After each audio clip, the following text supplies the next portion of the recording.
Di sebuah desa kecil yang terletak jauh dari keramaian kota, berdiri sebuah rumah tua yang dikenal dengan nama Rumah Langen. Rumah itu sudah ada sejak lebih dari 100 tahun yang lalu dan dihuni oleh berbagai keluarga selama berpuluh-puluh tahun. Namun, ada satu hal yang selalu sama di setiap generasi yang menempati rumah tersebut, pintu kayu besar di ruang tengah, yang tidak pernah terbuka. Pintu itu berdiri dengan megah di antara dua pilar batu. Dengan ukiran rumit bergambar makhluk-makhluk aneh yang menyeramkan. Warna pintu itu memudar seiring waktu, namun aura misterinya tetap terasa kuat. Setiap orang yang pernah tinggal di rumah itu telah mencoba membuka pintu tersebut, baik dengan kunci, alat, atau bahkan kekuatan fisik. Namun, pintu itu tetap tertutup rapat, seolah-olah dijaga oleh kekuatan yang tak terlihat.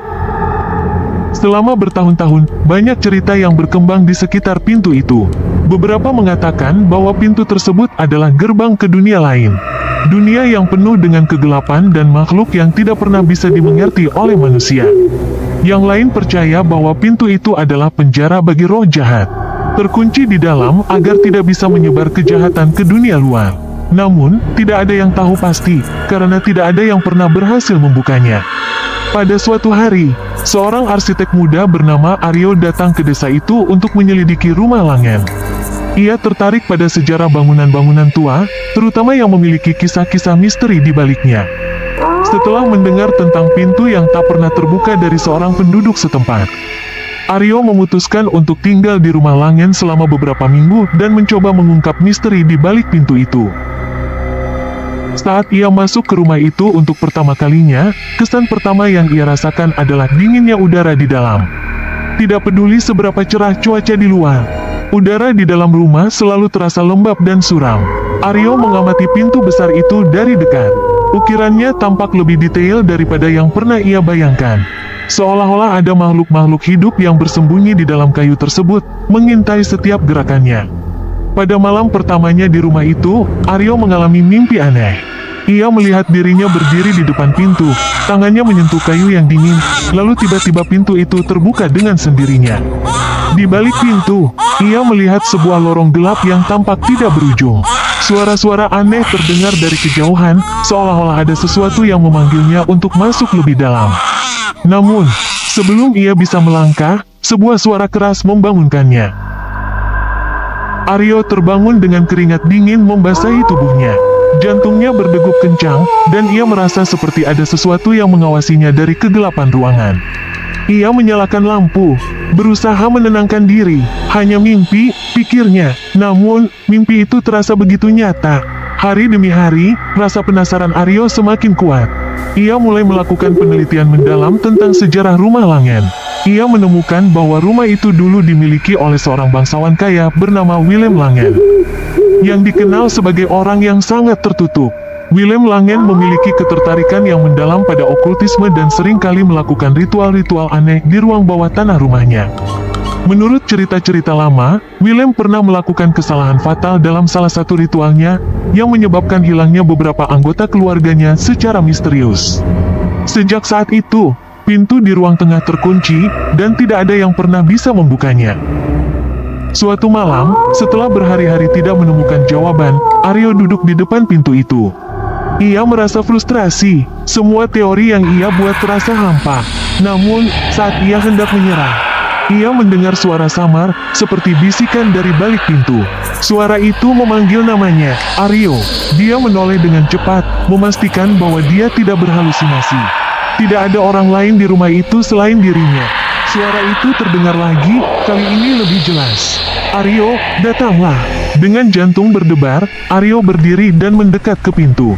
Ia menempelkan telinganya ke permukaan kayu, dan di balik pintu, ia mendengar suara langkah kaki, semakin mendekat. Seketika, hawa dingin menusuk merambat dari pintu itu, membuat bulu kuduknya berdiri. Tanpa berpikir panjang, ia mencoba sekali lagi membuka pintu itu, dan kali ini, gagangnya berputar dengan lembut. Pintu itu terbuka perlahan, mengungkap sebuah lorong gelap yang panjang, persis seperti dalam mimpinya. Di ujung lorong, ia melihat cahaya redup, seperti nyala lilin yang tertiup angin. Meski rasa takut menyelimutinya, rasa penasaran Aryo terlalu kuat untuk diabaikan. Ia melangkah masuk ke dalam lorong. Lorong itu semakin dalam dan gelap. dan Aryo merasa seperti sedang berjalan di luar dimensi waktu.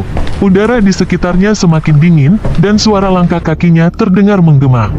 Tiba-tiba, di ujung lorong, ia melihat sosok bayangan berdiri. Bayangan itu semakin mendekat, dan ketika jarak mereka hanya beberapa meter, Aryo bisa melihat bahwa bayangan itu adalah seorang pria dengan wajah pucat dan mata kosong. Pria itu membuka mulutnya, namun suara yang keluar bukanlah suara manusia, melainkan suara rintihan yang menyayat hati. "Mengapa kau datang ke sini?" tanya sosok itu. "Apa yang kau cari?" Aryo tidak bisa menjawab. Lidahnya terasa keluh, dan tubuhnya kaku.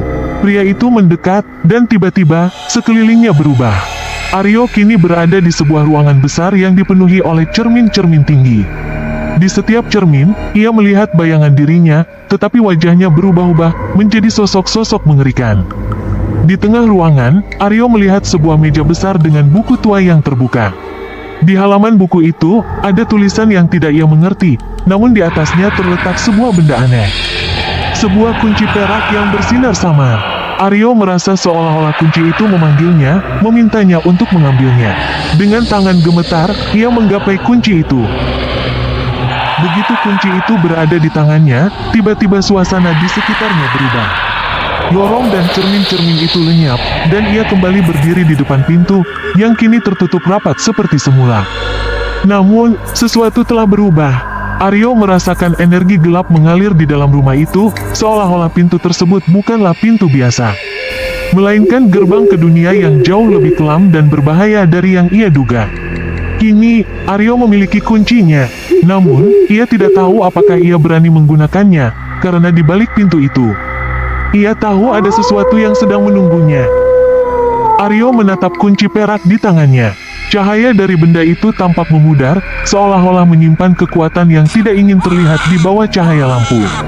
Dengan napas berat, ia merasakan kegelapan semakin menyelimuti rumah Langen.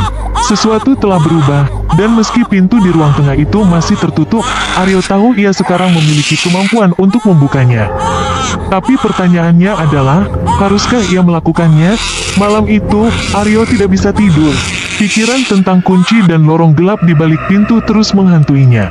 Bayangan sosok pria dengan mata kosong yang ia lihat di lorong itu muncul berulang kali di benaknya. Siapa pria itu? Mengapa ia tampak seperti bagian dari masa lalu yang seharusnya sudah lama terlupakan? Dan apa yang ada di balik pintu itu? Keesokan harinya, Aryo memutuskan untuk mencari lebih banyak informasi tentang sejarah rumah Langen. Ia kembali ke perpustakaan desa, tempat ia menemukan dokumen-dokumen kuno yang bercerita tentang keluarga Langen. Namun, tidak ada catatan yang membahas tentang pintu misterius itu atau siapa pria yang ia lihat di lorong. Satu-satunya petunjuk datang dari buku harian lama yang ditemukan di sudut perpustakaan. Buku itu milik salah satu keturunan Willem Langen, seorang wanita bernama Clara Langen. Dalam catatannya, Clara sering menyebutkan tentang ritual gelap yang dilakukan ayahnya, Willem. Salah satu entry berbunyi, "Ayah semakin aneh setiap hari." Ia berbicara dengan bayangan di balik pintu dan berulang kali menyebutkan kunci perak. "Aku tak tahu apa maksudnya, tapi aku takut." Suara-suara dari balik pintu semakin keras. "Aku yakin ada sesuatu di sana, sesuatu yang tidak seharusnya ada di dunia ini." Aryo merinding saat membaca catatan itu. Kunci perak yang disebutkan Clara terdengar persis seperti yang sekarang ia pegang. Bagaimana mungkin kunci ini terhubung dengan keluarga Langen dan ritual-ritual gelap yang dilakukan Willem?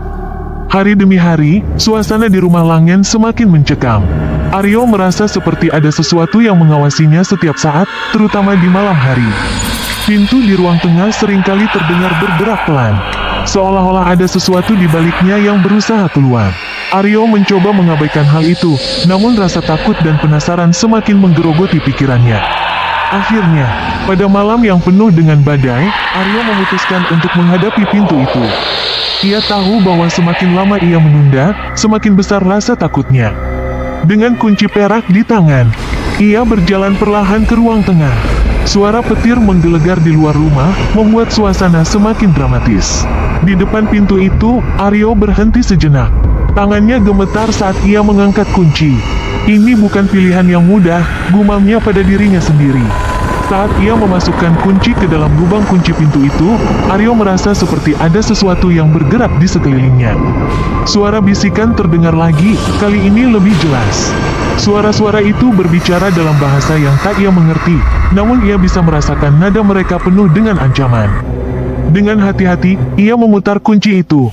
Terdengar suara klik yang tajam. Dan pintu besar itu mulai terbuka perlahan, menghasilkan suara berderak yang menggema di seluruh rumah. Di balik pintu, tampak kegelapan yang pekat.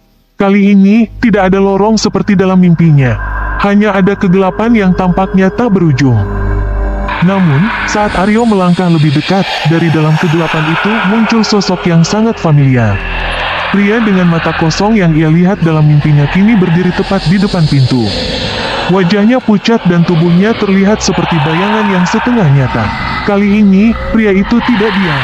Ia berbicara dengan suara rendah dan dalam. "Kau telah membebaskanku, tapi itu hanya awal," kata sosok itu. "Ada sesuatu yang lebih besar, lebih gelap dari yang kau bayangkan. Dan sekarang, kau harus membayar harga untuk apa yang telah kau lakukan." Aryo mundur. Matanya melebar karena terkejut. "Siapa kau sebenarnya? Apa yang ada di balik pintu ini?" tanyanya dengan suara gemetar.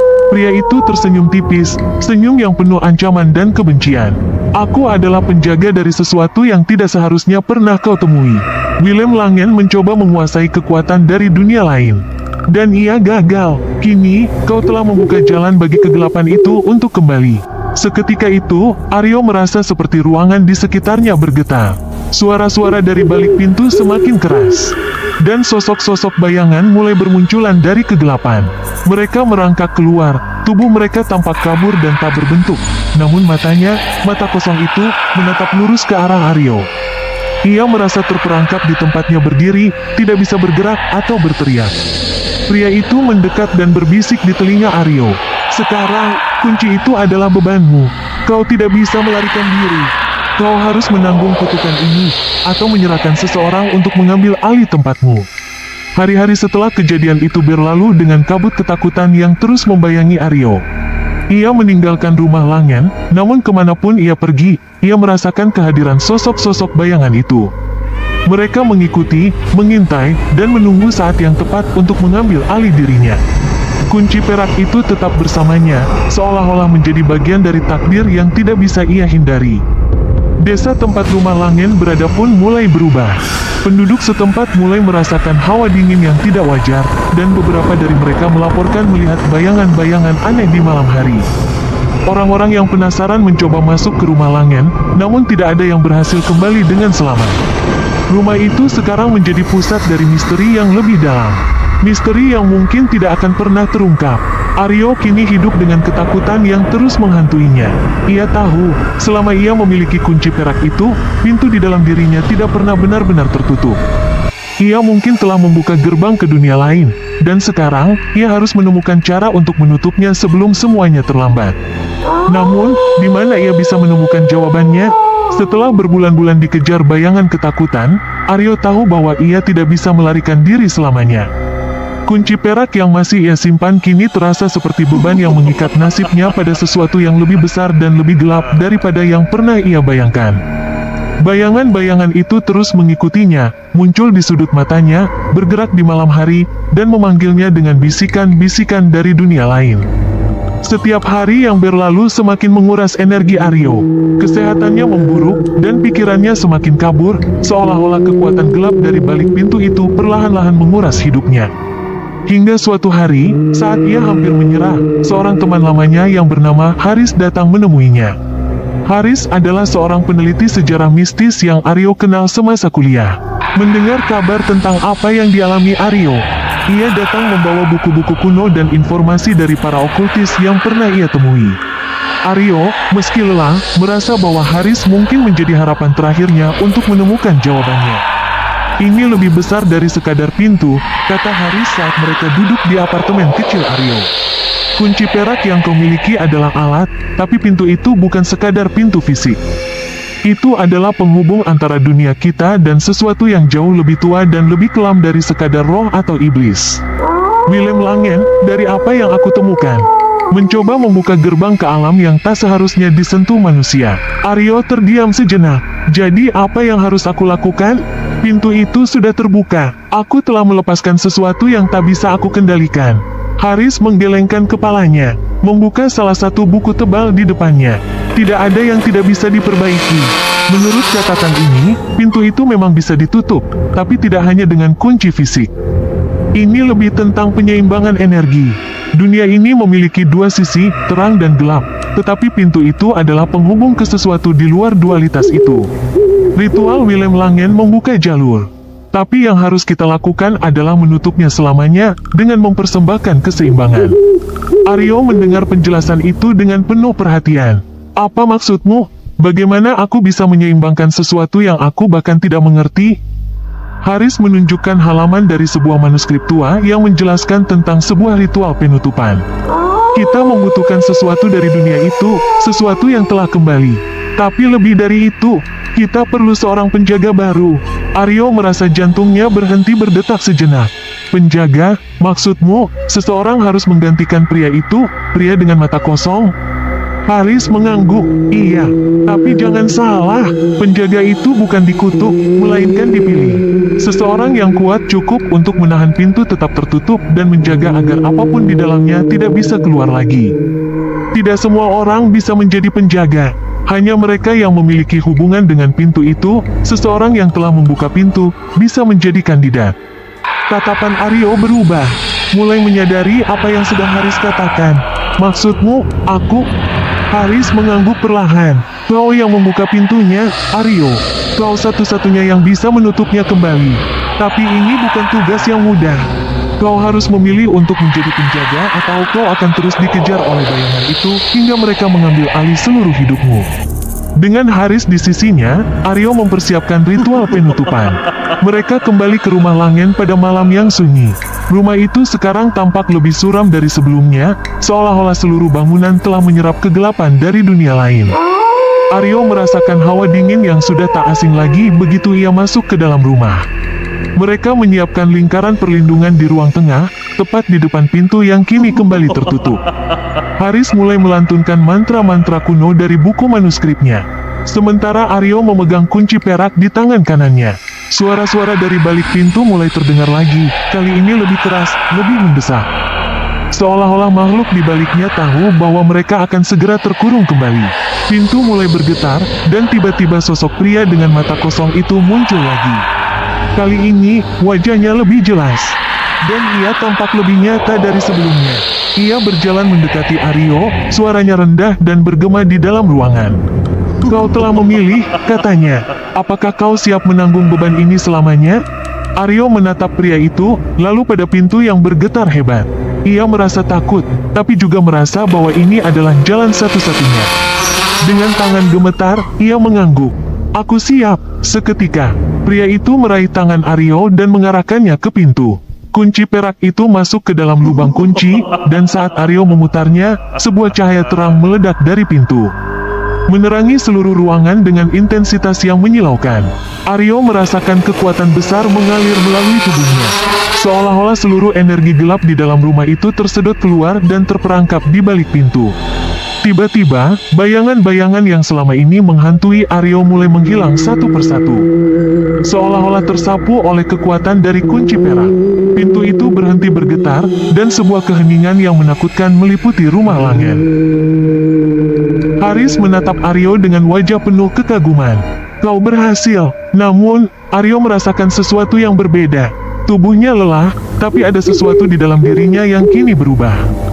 Ia bisa merasakan pintu itu seolah-olah menjadi bagian dari dirinya, seperti ada koneksi yang tak terputus antara jiwanya dan pintu yang kini tertutup rapat.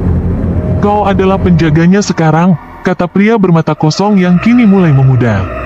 Tugasmu adalah menjaga keseimbangan ini.